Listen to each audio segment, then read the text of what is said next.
everyone. Let me first introduce myself. My name is Francis Miguel Malunay, and I will tackle on a story called The Little Prince. Before I start the lecture, let me tell you some facts and very brief overview of the novel. The Little Prince, first published in 1943, is a novella, the most famous work of French aristocrat, writer, poet, and pioneering aviator Antoine de Saint-Exupéry. The novella is one of the most translated books in the world and has been voted the best book of the 20th century in France. The Little Prince is a poetic tale with watercolor illustration by the author, in which a pilot stranded in the desert meets a young prince visiting Earth from a tiny asteroid. Begin with the lecture of the story. One day, the engine of a pilot's plane broke down and he was forced to land in a desert. After spending a night in a desert, the little prince suddenly appeared and asked the pilot to draw him a ship. As they continued to converse, the little prince told the pilot on where he came from, which is a small asteroid that had dormant volcanoes and one active volcano. The little prince told the pilot all about his rose, which he had left behind on his planet. The little prince spoke to the little rose every day and gave it everything it asked. Then one day, he decided to leave his planet and go on a journey.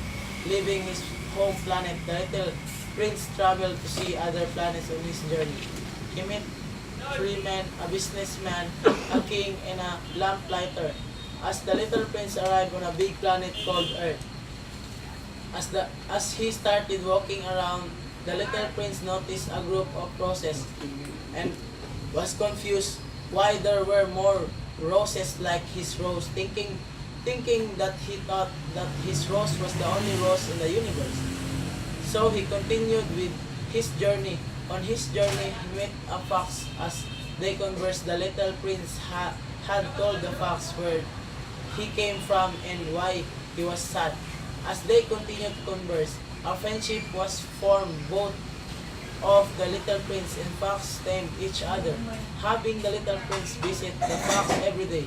One day, the fox told the little prince to go to the fence where the roses were, and after going there, the fox would tell the little prince a secret. Then the little prince arrived to the fence where the roses were. He had told them that they meant nothing to him because his roses is one and only to him, as well as his fox. When the little prince returned to the fox had told the little prince the secret, which was that he cannot see the essence with his eyes but can only see it with his heart. After talking with the pilot, the little prince had told him that he needed to go back to his planet because his rose was waiting for him.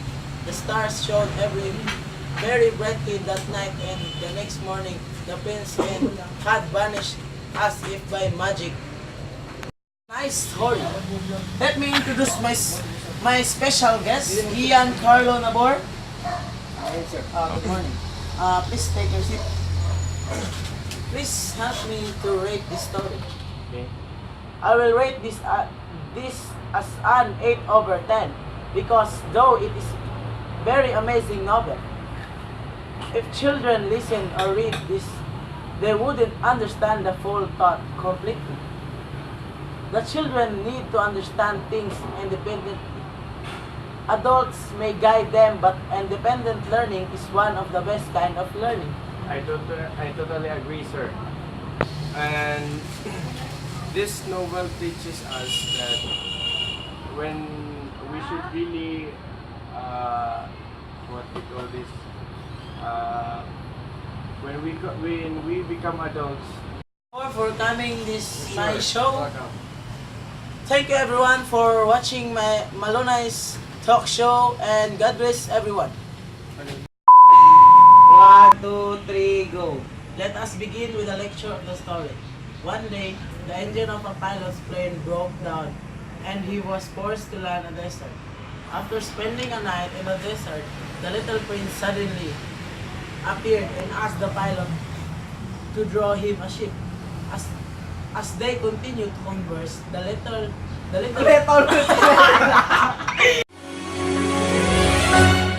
kung